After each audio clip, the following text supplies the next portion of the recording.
ऐसो हमारे खुदा यीशु मसीह का फजल हम सबों के साथ होता रहे। यीशु क्रिसमस की अब आमद है।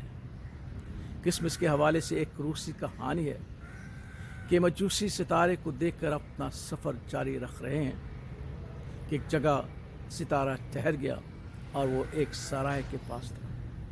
मजूसी सराय में चले जाते हैं और जो सराय की मालकन होती है वो उनसे पूछती है कि तुम कहाँ से आए हो, कहाँ जाना है। उन्होंने मसीह की खुशखबरी दी कि ज़मीन और आसमान का खालिक, दुनिया का बादशाह जो पैदा हुआ है, हम उसके दीदार को चाह रहे हैं। उसने कहा मैं भी तुम्हारे साथ चलूँगी। मजूसी ने कहा कि देख बहन, जब ये सितारा चलना शुरू हो जाता है तो फिर हम नहीं रुकते, हम सफ़र शुरू कर देते। उसने कहा कि नहीं, मैं तुम्हारे साथ चलूँगी। सितारे ने चलना शुरू कर दिया। रात के पहरों में मजूसी ने कहा कि बहन, हम निकल रहे हैं, हम जा रहे हैं क्योंकि सितारा चलना शुरू हो गया है। उसने कहा मैं अभी आई। और मजूसी वहाँ से चले गए।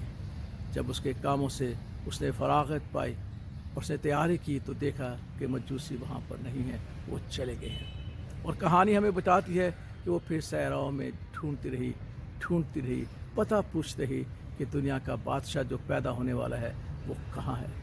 ऐसो ये है दुनिया की मसरूफियात का नतीजा। आज भी हम बहुत ही मसरूफ़ तरीन दुनिया में ज़िंदगी बसर करते हैं कि हमारे पास वक्त नहीं है।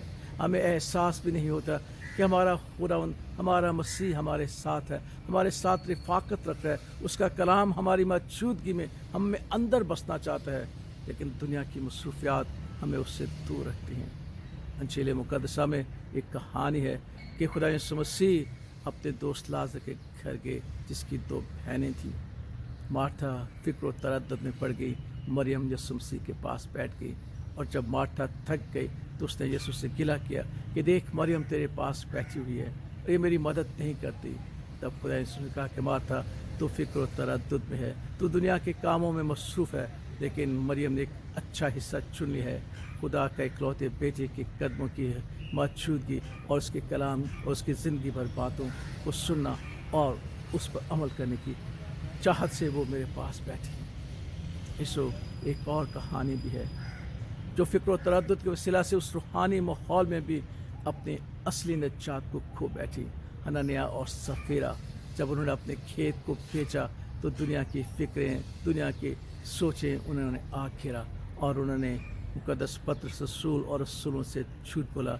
जब उन्होंने कहा भी क्या इतने की ज़मीन बिकी है, जब वो तुम्हारी थी तो तुम्हारी थी, अब जब तुमने खुदावंद के नाम कर दी तो खुदा की है। इसलिए आज हम अपनी ज़िंदगी को कहते हैं हमारी ज़िंदगी खुदावंद के नाम है, लेकिन फिर दुनिया की फ़िक्र व तरद्दुद में गुम हो जाते हैं और हम देखते हैं कि हनन्याह और सफ़ीरा अपनी अब्दी नजात से बहुत दूर चले गए। इसलिए आज भी हमें एक बहुत बड़ा चैलेंज है दुनिया के मसरूफ़ तरीन वक्तों में, क्या हम आज भी खुदावंद यीशु मसीह को, खुदा के कलाम को वक्त देते हैं?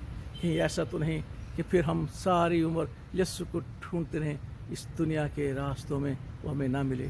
शायद कि यीशु मसीह हमारे पास मौजूद है और वो कलाम कर रहे हैं और हम अपनी दुनिया में मसरूफ़ हैं, और जब हमें ज़रूरत पड़ी उसका कलाम हमारी ज़िंदगी में मजबूत ना हो सका। शायद रूहानी माहौल में भी हम अपनी नजात के करीब तर रहते हुए भी दूर हो जाए। आइए इन बातों पर सोचें और खुदा उनके कलाम के मुताबिक खुदा उनकी हज़ूरी को महसूस करें। खुदा बाप, खुदा बेटे और खुदा और उसके नाम में आमीन।